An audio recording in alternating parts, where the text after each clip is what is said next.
రాజు సంతనుడు. నదులలో ఒకరు గంగాదేవికి జన్మించిన మొదటి సంతానం దేవవ్రతుడు. దేవవ్రతునికి మరో పేరే భీష్ముడు. మహాభారతంలో శక్తివంతమైన పరాక్రముడు, పరశురామ శిష్యుడు, భీష్మ పితామహుడు. భీష్ముడు కారణజన్ముడు, అష్టవసువులలో ఒకడు. అష్టవసువులు అనగా దేవలోకంలో ఇంద్రునికి, విష్ణువుకు సహాయంగా ఉండే శక్తివంతమైన దేవతలు.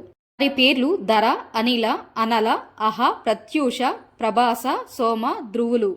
మహాభారతం ప్రకారం సాక్షాత్తు బ్రహ్మ ప్రజాపతి పుత్రులు, ప్రకృతి తత్వానికి ప్రతీకలు. ఒకరోజు అష్టవసువులు తమ భార్యలతో కలిసి వనవిహారం చేస్తుండగా అరణ్యంలో ఒక దివ్యమైన తేజస్సు గల ఆవు కనిపించింది.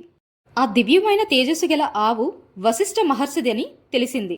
వేదముల ప్రకారం వశిష్ఠ మహర్షి మిత్ర మహర్షి వరుణ దంపతులకు కుమారుడు. సూర్యవంశానికి రాజపురోహితుడు. వైవస్వత మన్వంతరమున సప్తర్షుల్లో ఒకడు.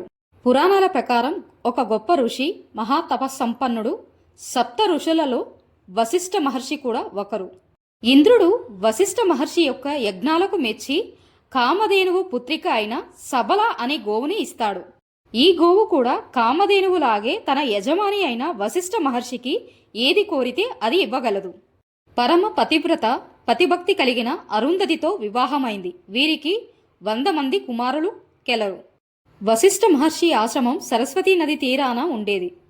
దాదాపు 10,000 మంది శిష్యులకు విద్యాభ్యాసంతో పాటు భోజనం కూడా పెట్టేవాడు. అందుకే అతన్ని కులపతి అని కూడా పిలుస్తారు.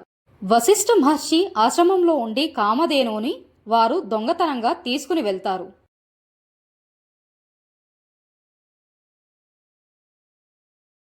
వశిష్ఠ మహర్షికి ఉన్న దివ్య దృష్టి కారణంగా జరిగిందంతా గ్రహించి వారిని అనగా అష్టవసువులను భూమిపై మానవులుగా జన్మించమని శపిస్తాడు.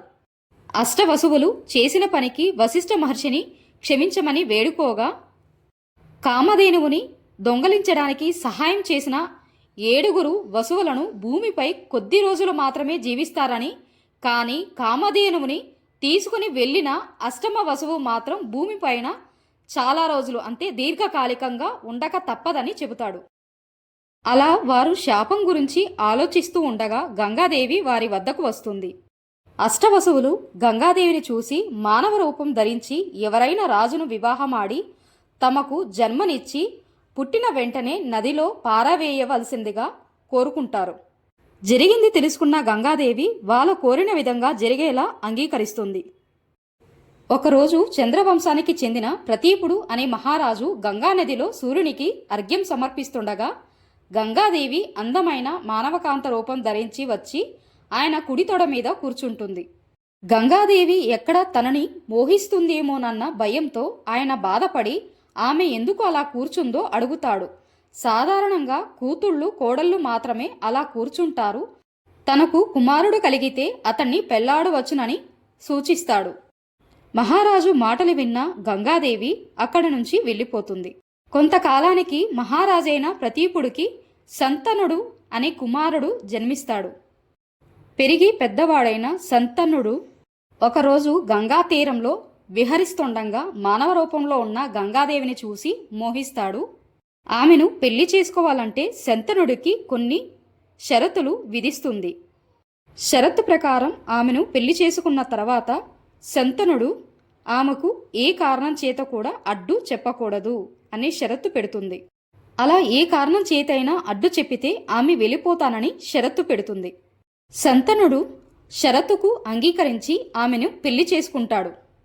వివాహమైన కొంతకాలానికి వీరికి పుత్రుడు జన్మిస్తాడు. అష్టవసువుల కోరిక మేరకు గంగాదేవికి కలిగిన పుత్ర సంతానాన్ని తీసుకెళ్లి నదిలో పారవేస్తుంది. చూసి కూడా సంతనుడు ఏమీ మాట్లాడలేకపోతాడు. అలా వీరిద్దరికీ ఒకరి తర్వాత ఒకరు 7 పుత్ర సంతానం కలుగుతుంది. ప్రతి ఒక్కరిని అలాగే తీసుకెళ్లి నదిలో పారవేస్తూ ఉంటుంది. అలా ఎందుకు చేస్తుందో, ఏ కారణం చేత చేస్తుందో అర్థం కాక సంతనుడు చాలా అయోమయ పరిస్థితిలో ఉంటాడు. మరికొంతకాలం తర్వాత గంగాదేవి 8వ పుత్ర సంతానానికి జన్మనిస్తుంది. ప్రతి శిశువుని జన్మించిన తర్వాత తీసుకెళ్లి నదిలో పారవేసినట్లే ఇప్పుడు పుట్టిన 8వ పుత్ర సంతానాన్ని కూడా తీసుకెళ్లి నదిలో పారేయడానికి వెళ్తున్నప్పుడు శంతన మహారాజు వెంబడిస్తారు. ఆమె ఎందుకు అలా చేస్తుందని వారిస్తారన్నమాట. అలా శంతనుడు వారించడం వల్ల 8వ పుత్ర సంతానమైన ఆ శిశువును శంతనుడికిచ్చి అంతర్ధానమైపోతుంది. ఆ శిశువే దేవవ్రతుడు, అనగా భీష్మ పితామహుడు. వశిష్ఠ మహర్షి యొక్క కామధేనువుని దొంగిలించిన కారణం చేత అష్టమ వసువు జీవితకాలం భూమి మీద జీవించాలన్న శాపానికి గురైన ఆ అష్టమ వసువే ఈ దేవవ్రతుడు, అనగా భీష్ముడు. గంగాదేవికి జన్మించాడు కనుక గాంగేయుడనే పేరు కూడా కలదు. శంతనుడి మహారాజుకు కుమారుడు కాబట్టి శాంతనువుడు అని కూడా పిలుస్తారు. గంగాదేవి అంతర్ధానం అయిపోయిన కొంతకాలానికి ఒకరోజు నదీ తీరాన విహరిస్తుండగా సత్యవతి అనే యువతిని చూసి సంసార జీవితం పైనున్న కోరికతో ఆమెను మోహించి ఎలాగైనా వివాహం చేసుకోవాలని వాళ్ళ తల్లిదండ్రుల దగ్గరికెళ్ళి సంప్రదించాడు. శంతనుడు మహారాజు సత్యవతి తల్లిదండ్రులను కలిసి తను సత్యవతిని వివాహం చేసుకోవాలి అనుకుంటున్నానని వివరాలు వివరిస్తాడు. అప్పటికే శంతన మహారాజుకి భీష్ముడు పుత్రుడుగా కలిగి ఉన్నందున తమ కుమార్తెనిచ్చి వివాహం చేయడానికి వాళ్ళ తల్లిదండ్రులు ఒప్పుకోరు. దానితో మనస్తాపం చెందిన తన తండ్రి ప్రవర్తనలో తేడా గమనించిన భీష్ముడు మంత్రి ద్వారా తన తండ్రి కోరికను తెలుసుకొని తానే స్వయంగా వెళ్ళి సత్యవతి తల్లిదండ్రులను కలిసి తన తండ్రి వివాహ విషయం గురించి ప్రస్తావిస్తాడు. ఈ వివాహం కోసం సత్యవతి తల్లిదండ్రులు పెట్టిన అన్ని ఆంక్షలను అంగీకరించి తాను రాజ్యాధికారం చేపట్టనని, రాజ్య సంరక్షణ బాధ్యతను స్వీకరిస్తానని, తన పుత్రుల ద్వారా ఎలాంటి అడ్డంకులు లేకుండా ఉండేందుకు అసలు తను వివాహమే చేసుకోనని, ఆజన్మాంతం బ్రహ్మచారిగానే ఉంటానని ప్రతిజ్ఞ చేస్తాడు. ఆ విధంగా సత్యవతి తల్లిదండ్రులతో మాట్లాడి వివాహానికి ఒప్పిస్తాడు.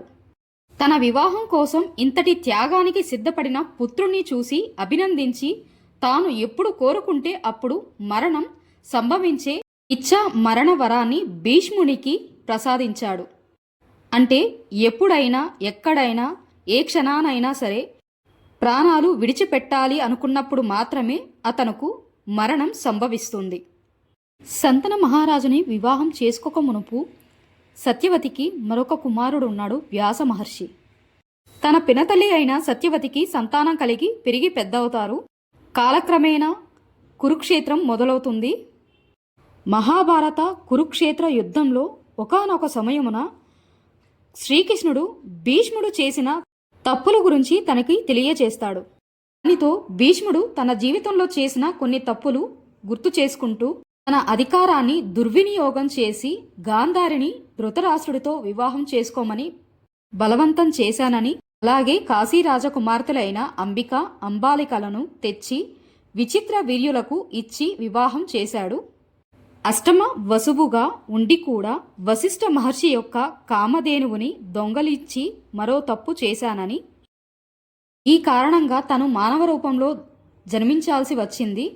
అలాగే నిండు సభలో ద్రౌపదిని అవమానిస్తుంటే భీష్ముడు మౌనంగా కూర్చోవలసి వచ్చినందుకు చేసిన తప్పుకు, అలాగే భీష్ముడు ఉద్దేశ్యపూర్వకంగానే శకుని అనైతిక మోసపూరిత ఆటకు అంగీకరించాడు. ఈ కారణాల చేతనే తను అంపశయ్య మీద మరణించాల్సి వస్తుందని అర్థమవుతుంది. యుద్ధం ముగిసిన తర్వాత అందరూ భీష్ముడిని కలిసినప్పుడు ద్రౌపదిని క్షమించమని భీష్ముడు అడుగుతాడు. భీష్ముడు అంపశయ్యపై ఉన్నప్పటికీ శ్రీకృష్ణుని ఆదేశాల మేరకు యుధిష్ఠిరునికి యుద్ధం అనంతరం దుఃఖానికి పోగొట్టుకోవడానికి రాజధర్మం, మోక్షధర్మం, ఆపద్ధర్మం ఇంకా ముఖ్యమైన విషయాలను, ఉపదేశాలను, ఎన్నో కీలకైన అంశాలు వివరిస్తాడు. ఈ ఉపదేశాలను విన్న యుధిష్ఠిరుడు అపరాధం, పశ్చాత్తాపం నుంచి విముక్తి పొందుతాడు. యుధిష్ఠిరునికి బోధించిన ఈ బోధనలని భీష్మనీతి అని అంటారు. మహాభారత కురుక్షేత్ర యుద్ధంలో అర్జునుని చేతి బాణంతో మహారథి అయిన భీష్ముడు నేలకూలాడు. అంతటి మహానుభావుడు నేల కూలరాదని అర్జునుడు అనేక బాణాలతో అంపశయ్యను చేస్తాడు. ఇది మార్గశిర మాసం దక్షిణాయనం. కొన్ని రోజుల తర్వాత ఉత్తరాయణం వస్తుంది. అప్పుడు మరణిస్తే తనకు స్వర్గప్రాప్తి వస్తుందని తెలిసిన భీష్ముడు అప్పటిదాకా ఆగాలని సుమారు 58 రోజుల పాటు భీష్ముడు అంపశయ్యపై బాధను భరిస్తూ ఉండిపోయాడు. భీష్ముడు ఎప్పుడంటే అప్పుడు తనకి ఇష్టమైన రోజున మరణించవచ్చుననే తన తండ్రి ఇచ్చిన వరాన్ని భీష్ముడు వినియోగించుకొని రాబోయే ఉత్తరాయణంలో మాఘ శుక్ల ఏకాదశి నాడు తనువు చాలించాలని ముహూర్తం నిర్ణయించుకున్నాడు. ఆ విధంగా మాఘమాసం శుక్లపక్షం సప్తమి నుండి రోజుకొక ప్రాణం చొప్పున విడుస్తూ ఏకాదశి నాటికి పంచప్రాణాలు విడిచి భీష్ముడు తనువు చాలించాడు. రోజుకి ఒకటి చొప్పున తన పంచప్రాణాలు విడిచిన ఈ 5 రోజులను భీష్మ పంచకం అని అంటారు. ఆ విధంగా భీష్ముని నిర్యాణ దినాన్ని భీష్మ ఏకాదశిగా జరుపుకుంటారు. చాలా ప్రాంతాల్లో భీష్మ పంచక వ్రతమని కూడా ఆచరిస్తూ ఉంటారు. రథసప్తమి తర్వాత వచ్చే రోజునే భీష్మాష్టమిగా పిలుస్తారు. ఎందుకంటే భీష్ముడు అంపశయ్య మీద తన ప్రాణత్యాగం చేసే రోజు ఇదే కనుక. భీష్మ పితామహుని తలుచుకుంటూ మనిషిగా పుట్టిన ప్రతివారు నీటిని తర్పణంగా విడవమని చెప్పింది శాస్త్రం. తల్లిదండ్రులు ఉన్నవారైనా సరే తర్పణం విడవడమే కర్తవ్యం. తర్పణం ఇచ్చేటప్పుడు పైనున్న శ్లోకాల్ని చదువుతూ ఇవ్వమని చెప్పింది శాస్త్రం. రథసప్తమి రోజు జిల్లెడాకులు రేగాకులతో స్నానం ఆచరించడం వల్ల పాపాలు పోయి భీష్మాష్టమి రోజు తర్పణం ఇవ్వడం వల్ల భీష్ముడు వంటి సద్గుణాలు కలిగిన పుత్రుడు ప్రాప్తిస్తాడని శాస్త్రాలు చెబుతున్నాయి. శ్రీమన్నారాయణుడి ఆరాధనలో విష్ణు సహస్రనామ స్తోత్రానికి ఎంతో ప్రాధాన్యం ఉంటుంది.